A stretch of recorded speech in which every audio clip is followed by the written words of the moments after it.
감사합니다. 네. 찬양의 고백과 같이 하나님이 우리를 지키신다는 가사지 않습니까?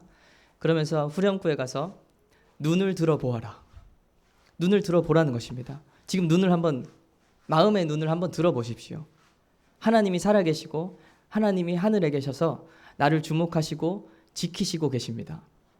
그리고 나에게 힘을 주시고 살게 하시고 오늘 또 예배 가운데 나아오게 하신 분이 우리 하나님이시라는 것입니다.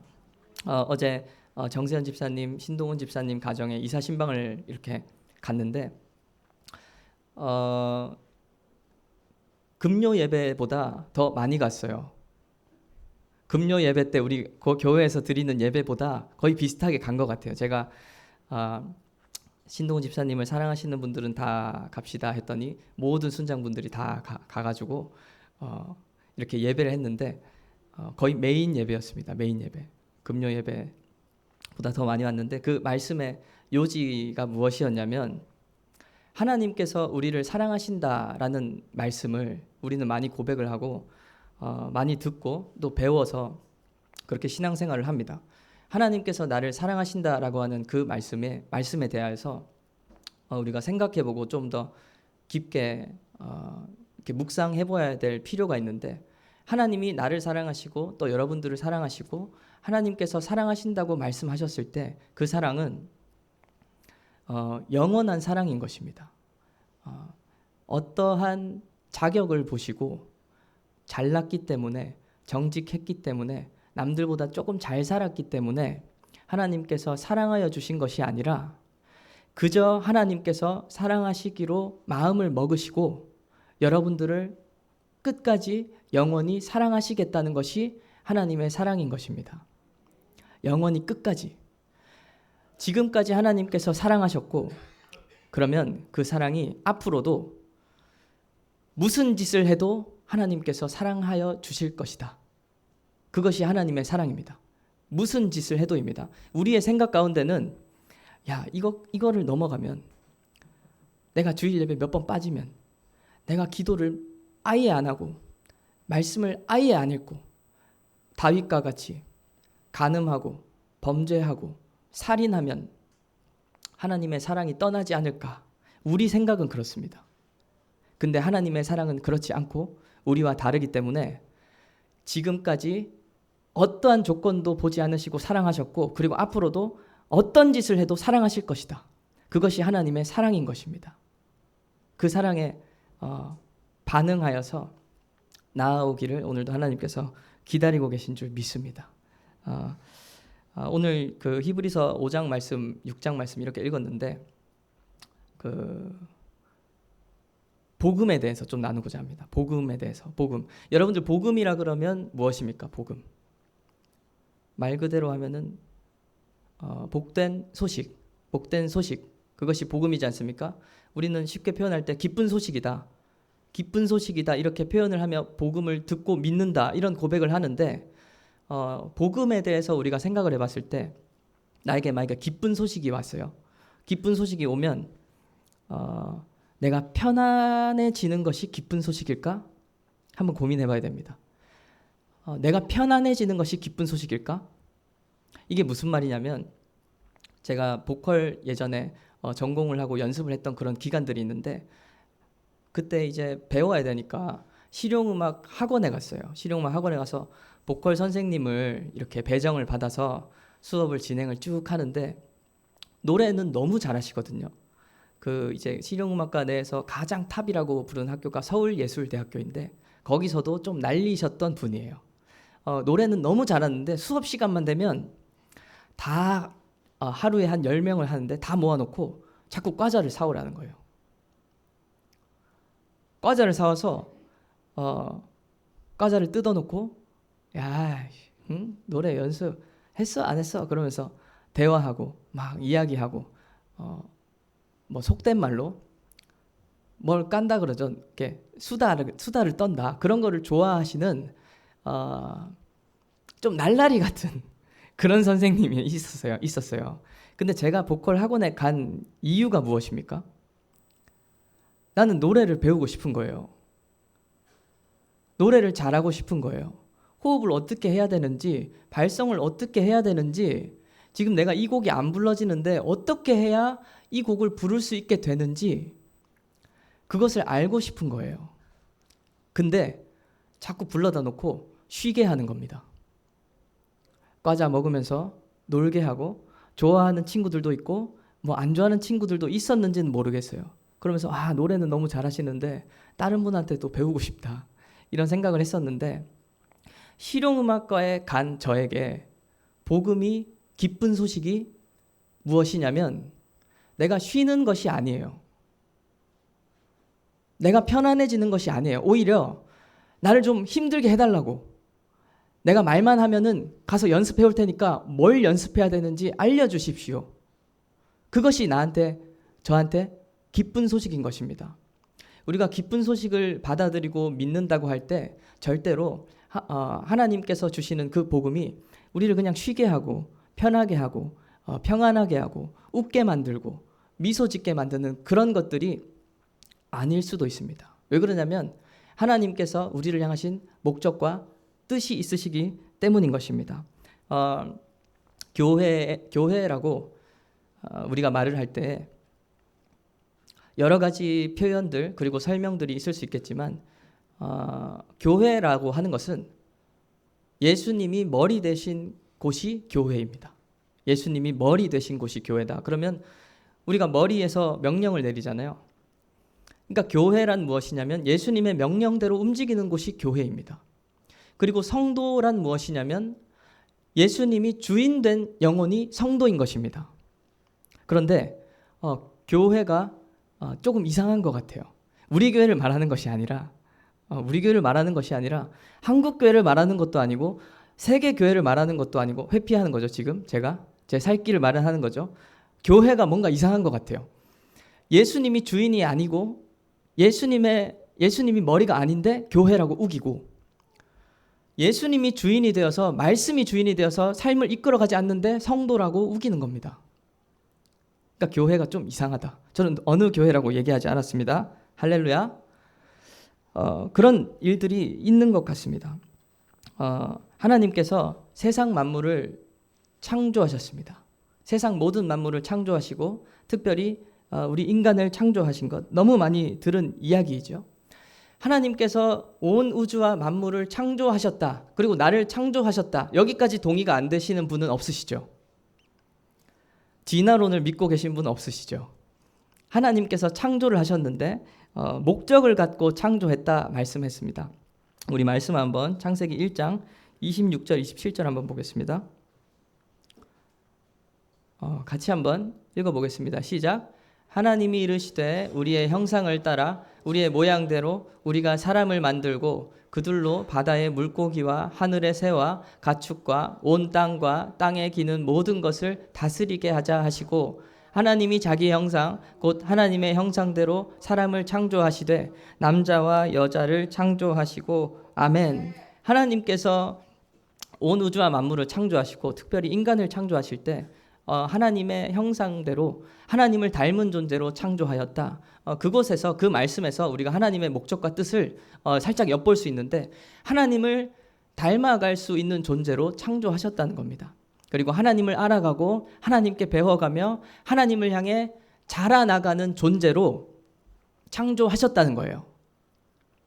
지금 계속 나아가는 이 말씀들이 전부 동의가 되셔야 됩니다. 동의가 안 되시면은 끝나고 저를 찾아오시기 바랍니다. 하나님께서 인류를 창조하시고 재미삼아 창조한 것이 아니라 하나님의 뜻과 목적을 두었는데, 하나님을 알아가고 하나님을 닮아가고 하나님께 배워가는 존재로, 하나님으로부터 생명을 공급받는 존재로 창조하신 것입니다. 나를, 우리들을, 여러분들을. 그런데 그 목적이 방향을 잃어버렸다는 것이에요. 방향을 잃어버렸어요. 하나님은 본래 우리를 그렇게 지었는데 우리가 그 방향대로 목적대로 살지 않았다는 것입니다. 우리의 삶을 돌아보면 잘 알 수 있지 않습니까? 우리가 언제 하나님의 뜻대로 살았습니까? 제 자녀 소희미가 3살인데 소희미가 하나님의 뜻대로 목적대로 삽니까? 그러지 않습니다. 우리는 하나님의 뜻과 목적이 있음에도 그 뜻대로 살지 않는, 마치 어, 피조물인데 불량품처럼 되어버린 것입니다. 불량품. 우리가 불량품이 되어버렸어요. 창조된 목적에 합당하지 않게 살았기 때문에 우리는 불량품이다. 이것이 뭐냐? 이것이 죄라는 것입니다. 불량품이 되어버린 것. 내가 이 땅에 태어난 그 목적대로 살지 않고 내가 원하는 대로 살아버린 것, 이것이 죄라는 것이고, 그리고 그 죄로 인한 결과들을 또 말씀하여 주십니다. 창세기 1장 16절 17절인데 이것도 한번 천천히 같이 읽어보겠습니다. 시작. 하나님이 죄송합니다. 1장이 아니라 2장이에요. 2장. 창세기 아니지. 2장이 아니라 3장입니다. 3장. 창세기 3장 16절 17절 앞쪽이니까 우리 성경 한번 펼쳐보겠습니다. 창세기 3장 16절 17절입니다. 창세기 3장 16절 17절. 지금 죄를 지어서 불량품이 되었는데 창세기 3장 16, 17 같이 읽겠습니다. 시작. 또 여자에게 이르시되 내가 내게 임신하는 고통을 크게 더하리니 내가 수고하고 자식을 낳을 것이며 너는 남편을 원하고 남편은 너를 다스릴 것이니라 하시고 아담에게 이르시되 내가 내 아내의 말을 듣고 내가 내게 먹지 말라 한 나무의 열매를 먹었은즉 땅은 너로 말미암아 저주를 받고 너는 내 평생에 수고하여야 그 소산을 먹으리라. 아멘. 하나님께서 인간을 지으시고 또 주신 말씀과 약속이 무엇이냐면 생명력으로 충만하라, 번성하라, 땅에 충만하라 이런 말씀을 주셨는데 여자는 해산하는 고통을 얻으리니 말하자면 생명력을 잉태하는 일이 굉장히 힘들어졌다는 것입니다. 생명을 낳는 일이 너무 힘들어졌어요.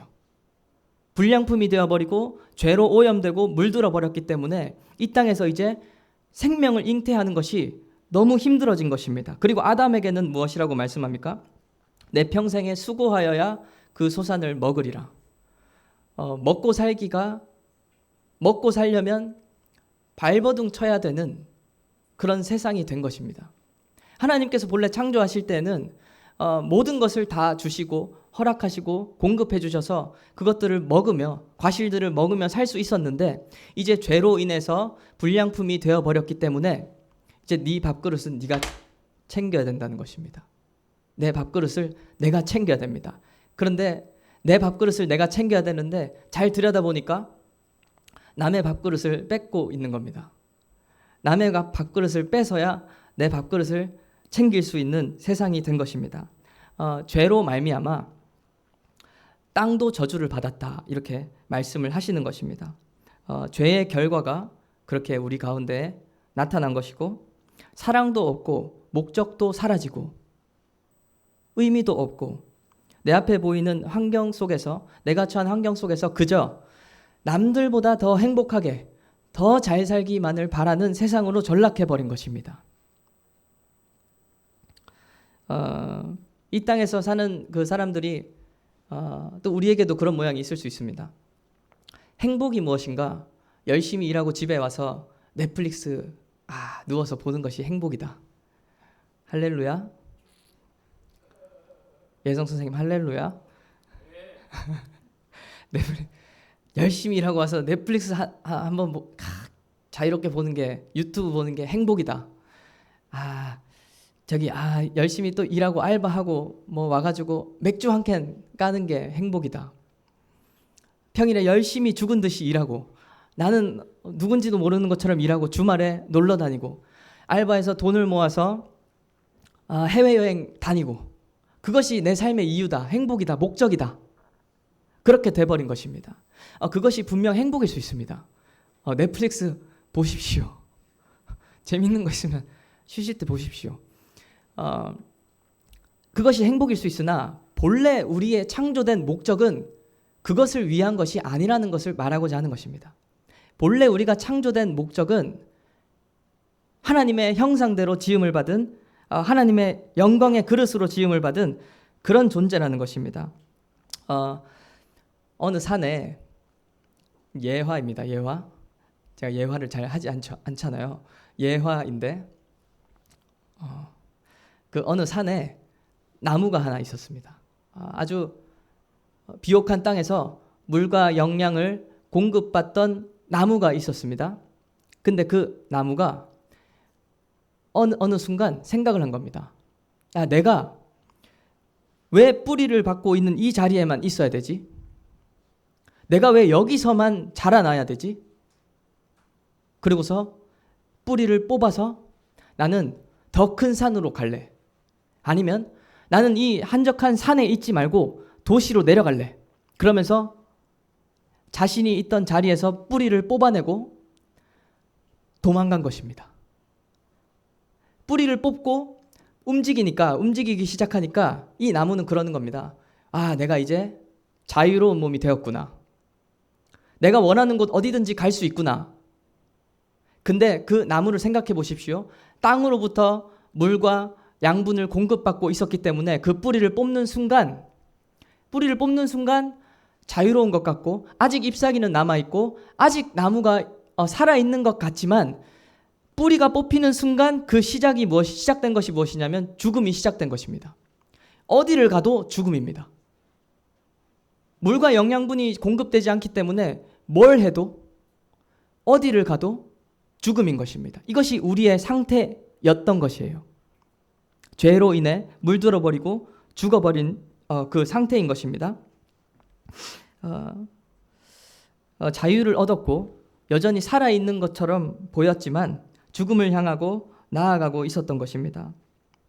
이처럼 목적을 상실해버린 피조물들, 우리들, 그것들이 직면하게 될 상황은 오직 죽음, 오직 사망, 무슨 짓을 해도 죽음, 이것밖에는 없는 것입니다.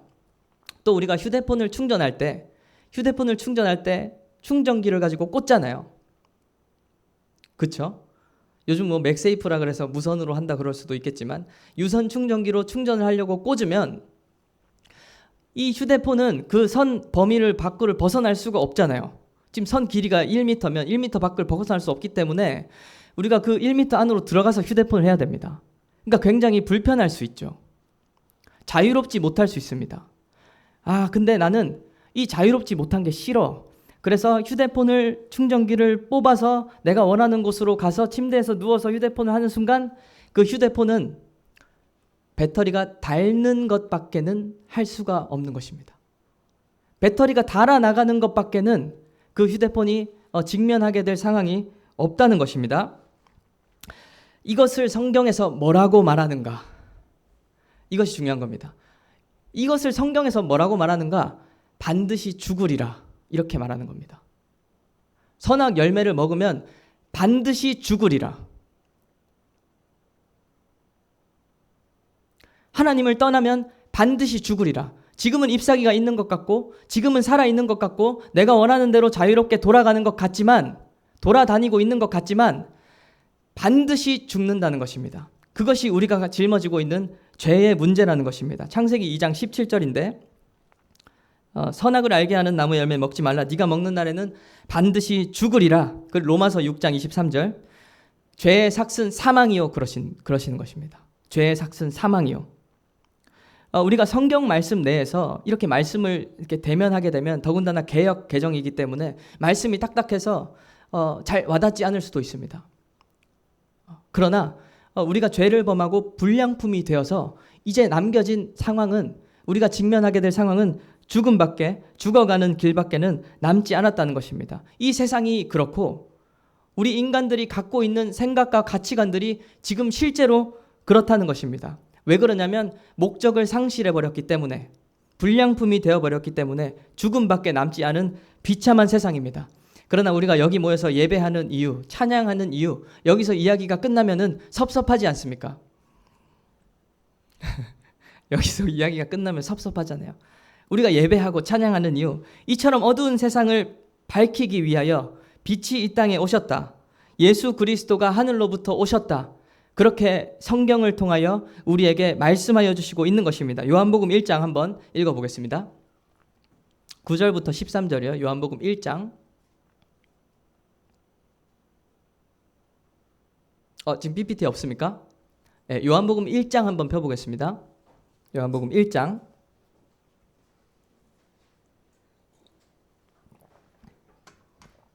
요한복음 1장 9절부터 13절입니다. 요한복음 1장 9절부터 13절 저부터 교독하겠습니다.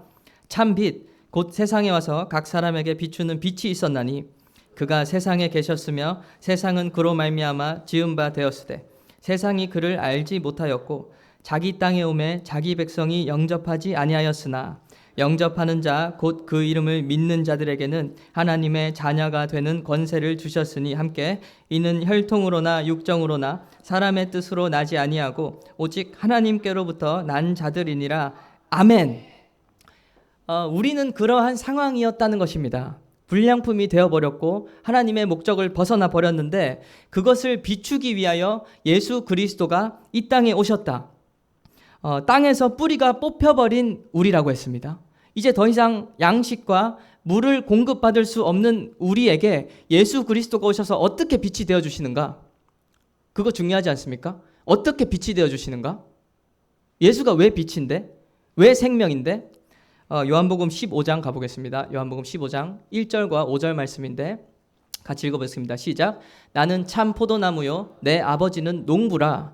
나는 포도나무요 너희는 가지라. 그가 내 안에 내가 그 안에 거하면 사람이 열매를 많이 맺나니 나를 떠나서는 너희가 아무것도 할 수 없음이라. 아멘. 우리는 자유롭게 돌아다니고 싶어서 내가 원하는 대로 살고 싶어서 양식을 공급받는 땅에서 뿌리를 뽑아 자유롭게 나왔습니다. 내가 원하는 대로 살아서 목적을 잃어버린 불량품이 되었습니다. 그러나 예수 그리스도께서 이 땅에 오셔서 포도나무가 되어주신 것입니다. 그리고 우리를 그 가지로 그 포도나무에 붙여주신 것입니다. 그러니까 이제 우리는 예수 그리스도라는 포도나무를 통하여서 하나님께 양식을, 물을 공급받는 자가 되었다는 것입니다. 그런데 가지가 할 수 있는 것이 있습니까? 우리는 가지라고 말씀하시는데 우리가 공급받는 것이 아닙니다. 예수께서 하나님 아버지에게 신실하게 굳건하게 붙어 계시고 우리는 예수께 붙어서 예수 그리스도로 말미암아 공급을 받는 것입니다. 그러면 우리는 붙어 있기만 하면 생명이 오는 것입니다. 붙어 있기만 하면 오는 것입니다. 이것이 예수 그리스도이고 복음이라는 것이죠. 붙어 있기만 하면 가지가 뭘 할 수 있습니까? 열매를 낼 수 있습니까? 잎사귀를 낼 수 있습니까? 그냥 붙어 있으면 뿌리로 말미암아 공급을 받아서 잎사귀가 그냥 나는 거고 그냥 열매가 맺어지는 거고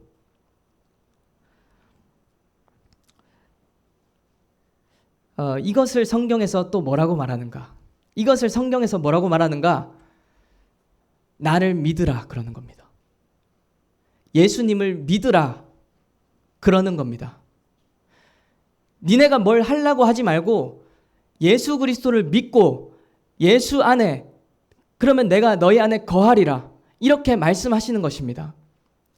그러니까 뭘 요구하시는 것이 아니라 너네가 창조의 목적을 잃고 불량품이 되어서 죽음을 향해 갈 수밖에 없는데 이제 뿌리를 뽑아버려 영양과 물을 공급받을 수 없는 상태가 되었는데 예수님이 오셔서 친히 포도나무가 되어주시고 생명의 공급자가 되어주셔서 이제 나에게 붙어있기만 하라는 겁니다. 그것이 나를 믿으라, 예수를 믿으라는 것입니다. 아무것도 하지 말고 그냥 믿어라. 그냥 붙어있어. 예수 믿으면 천국 간다라고 하는 것보다 생명이 없던 우리들이지 않습니까? 지금까지 오는 그림이 그려지시죠? 생명이 끊겼던 우리들에게 이제 생명을 공급하시기 시작하시겠다는 겁니다. 예수 믿으니까 천국 보내준다는 게 아니라 이제 예수 그리스도를 믿고 생명을 공급하기 시작하겠다. 다시 창조의 목적을 회복시켜서 원래 창조했던 그 계획을 가지고 너희에게 생명을 공급해서 자라나게 하기를 시작하겠다.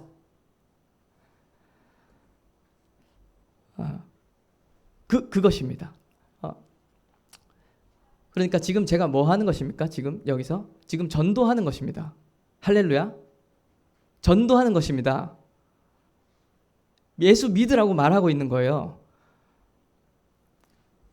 하나님께서 어두운 우리 인생을 빛으로 비춰주시고 우리의 뿌리가 되어주셔서 이 창조된 목적을 회복시키시고 이 모든 것들을 공짜로 해주시겠다. 불량품이 된 너희들을 내가 공짜로 붙어있기만 하면 고쳐줄게. 제가 에어컨을 참 좋아하는데요. 더위를 많이 타서 에어컨을 정말 좋아합니다. 왜 그러냐면 시원한 바람이 나오거든요. 에어컨을 우리가 구매할 때 한 얼마 정도 합니까? 한 100만 원 합니까? 제 동생이 선물해 줬는데 결혼할 때 에어컨은 그 목적과 역할이 무엇입니까? 찬바람이 나와야 되는 거예요. 찬바람이 나와야 되는 거죠. 근데 에어컨이 찬바람이 나오지 못하고 뜨거운 바람이 나와요. 고장나 버렸어요. 자기는 뜨거운 바람을 내고 싶대요. 그래서 고장나 버렸는데 수리를 해야 될 거 아닙니까? 그러면 지금 이 에어컨이 고장났다고 생각해 보십시오. 그럼 수리를 해야 되는데 제가 돈이 없어서 수리를 미처 못하고 있었어요. 그냥 그렇다 칩시다. 수리를 못하고 있었어요. 근데 어디서 광고 하나가 보이는 겁니다. 에어컨 공짜로 수리해드립니다. 에어컨 공짜로 수리해드립니다. 아, 나는 돈이 없어서 지금 에어컨 고쳐야 되는데 돈이 없어서 못 고치고 있었는데 지나가다가 광고를 봤어요. 에어컨 공짜로 수리해드립니다. 근데 의심이 조금 들어요. 아, 이상한 사람 아닌가? 에어컨 수리해준다고 우리 교회 와놓고 막 헌금 훔쳐가면 어떡하지? 헌금 훔쳐가고 막 사무실 들어가고 그 개인정보 빼가고 그럼 어떡하지? 그러면서 의심을 하고 있는데 검색을 해보니까 후기가 많아요. 에어컨 공짜로 수리해준다는 그 사람에게 달린 후기가 막 몇백 개가 있는 거예요. 야, 진짜 공짜로 수리해줬습니다. 진짜 찬바람이 이제 잘 나옵니다. 너무 시원해졌어요. 여름을 책임져 주셔서 감사합니다. 그리고 심지어는 내 가족이, 지인이, 직장 동료가, 친구들이 와서 얘기하는 겁니다.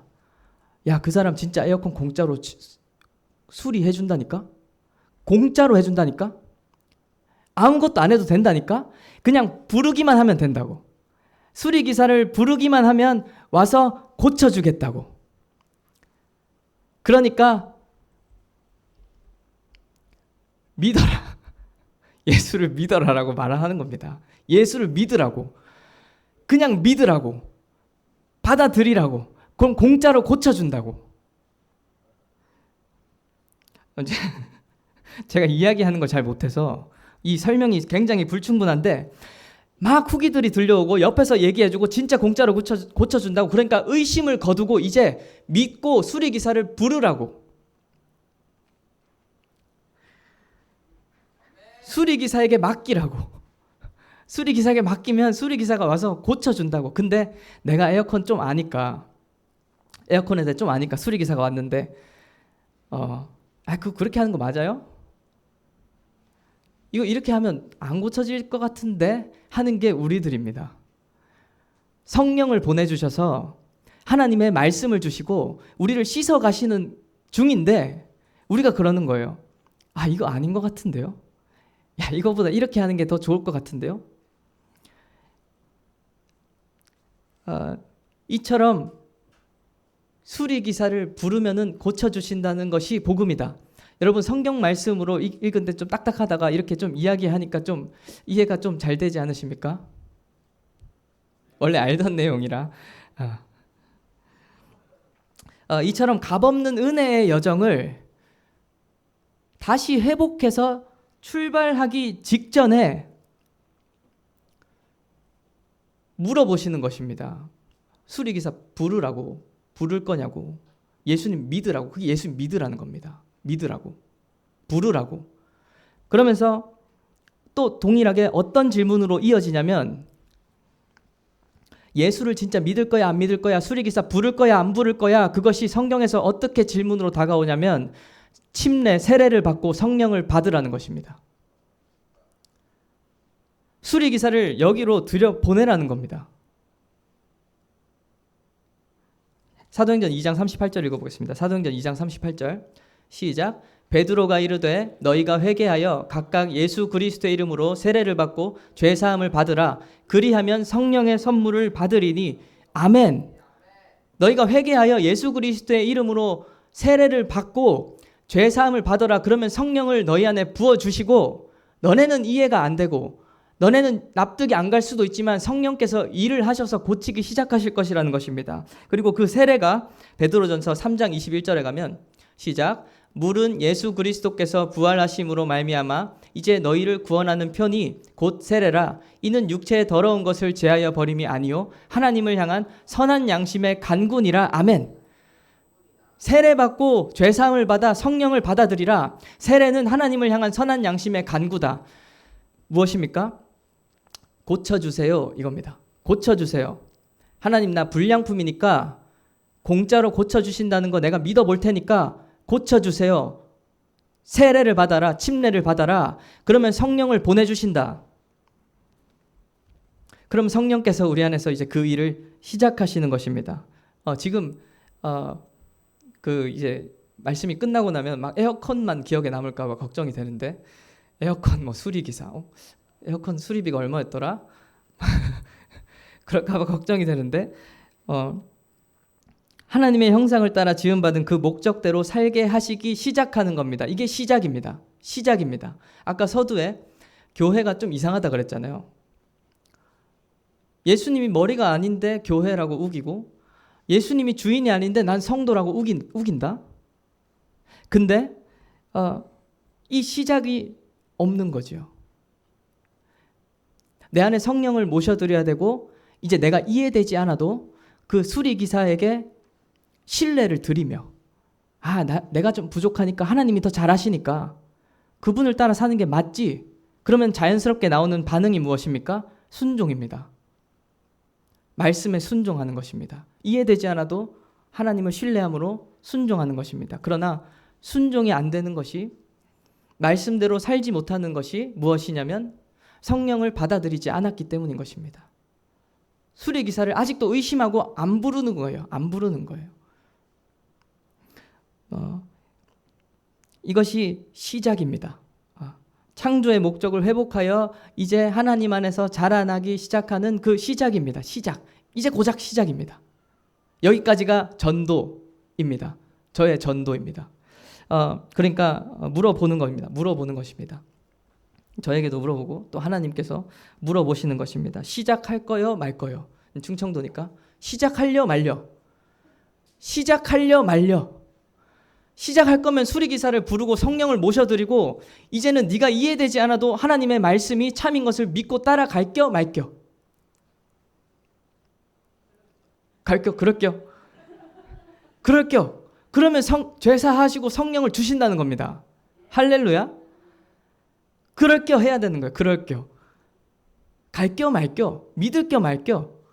믿을게요. 갈게요. 이게 세례, 침례.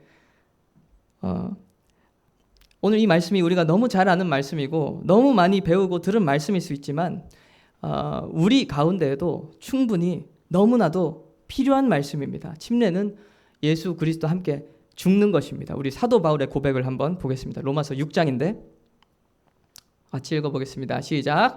그러므로 우리가 그의 죽으심과 합하여 세례를 받음으로 그와 함께 장사되었나니 이는 아버지의 영광으로 말미암아 그리스도를 죽은 자 가운데서 살리심과 같이 우리로 또한 새 생명 가운데서 행하게 하려 함이라. 만일 우리가 그의 죽으심과 같은 모양으로 연합한 자가 되었으면 또한 그의 부활과 같은 모양으로 연합한 자도 되리라. 아멘. 이것이 사도 바울의 고백인데, 사도 바울은 또 고린도전서에서 무엇이라 고백하냐면 나는 날마다 죽노라 이렇게 고백을 합니다. 우리가 세례, 침례를 받고 성령의 선물을 받았지만 그럼에도 불구하고 우리 사도행전 주간 말씀 읽고 있는데 그 위대한 바울 보고 위대하다고 하니까 뭔가 하나님 앞에 죄송한 것 같아서, 위대한 믿음의 우리 사도 바울도 날마다 죽었다는 것입니다. 날마다 죽었다. 지금 우리가 이것을 지식으로, 내가 아는 지식으로 말씀을 받을 것이 아니라 매일매일 우리가 수리기사를 불러드려야 되는 것입니다. 매일매일 침례를 받고 매일매일 성령을 모셔드리고 매일매일 내 생각보다 성령의 생각을 우선시 해드리고 더 권위를 드리고 그 말씀에 따라 살아야 된다는 것입니다. 우리의 이 영혼의 상태와 마음의 상태가, 이것이 준비가 되는 것이 시작이라 그랬습니다. 시작. 그래서 이 영혼의 상태가 준비되어야 합니다. 수리기사를 받아들이고 성령을 모셔드리고 하나님의 말씀대로 살기로 결단할 때 하나님께서 말씀하여 주십니다. 내가 순종하기로 하나님 앞에 자세를 취하고 있을 때 하나님께서 말씀해 주십니다. 설교 때 말씀을 못 들었습니까? 기도할 때 말씀해 주십니다. 찬양할 때 말씀해 주십니다. 집으로 돌아가다가 말씀하여 주십니다. 오늘 우리가 해야 될 것이 무엇입니까? 하나님 앞에 우리의 영혼의 자세를 준비하는 것입니다. 우리를 고치시고 회복하시는 예수님께, 성령님께 의심하지 말고 맡겨드려야 됩니다. 예수님 믿고 모르겠어요. 예수를 믿어라라는 이미지가 떠오르는 게 유익한지, 수리기사를 받아들여라라는 이미지가 유익할지 저는 잘 알 수 없겠지만 하나님께서 주시는 감동대로 정말로 성령을 받아들이시고 예수를 믿으셔서 이제 시작하시기 바랍니다. 시작을 했다면 오늘 시작해야 되고 또 내일 또 시작해야 됩니다. 그분의 말씀에 순종하고자 하는 우리의 영혼의 태도를 준비해야 되는 것입니다. 그분은 완전하시고 믿을 만한 분이십니다. 반드시 고쳐주시는 분이십니다. 그리고 그것을 죽으심 가운데 있던 예수를 부활시킴으로 우리에게 확증하여 주셨습니다. 믿을 만한 분이다. 죽음을 이기는 분이다. 그분이 우리 하나님이다. 그분이 내 안에 계시다. 성령이 우리 안에 계시다. 그것을 믿을 만한 분이다라고 확증해 주신 것입니다. 증거를 주신 것입니다. 왜 수리받기를 불량품이 수리되어져야 되는데 혹 누군가 수리받기를 중단하거나 수리받기를 거절하셨습니까? 혹은 아직 예수를 믿으라, 침례를 받고 죄사함을 받고 성령을 모셔드리라 하는 그 시작의 단계, 창조의 목적이 회복되어 이제 하나님과 교제하며 말씀 가운데 자라나가는 그 단계에 아직 들어가지 못했습니까? 나보다 더 나를 잘 아시는 하나님께서 나를 인도하여 주실 것입니다. 오늘 말씀 가운데에도 히브리서 마지막에 하나님께서 허락하시면 그리하리라 그런 말씀이 또 있습니다. 하나님의 말씀에 순종하고자 하는 마음과 우리의 영혼의 태도를 준비하셔서 성령으로 인도받아 이제 하나님과 함께 동행하는 오늘이 되시고 한 주가 되시고 우리의 삶이 되시기를 예수님의 이름으로 간절히 기도합니다. 아멘. 우리 함께 기도하시고 찬양하겠습니다.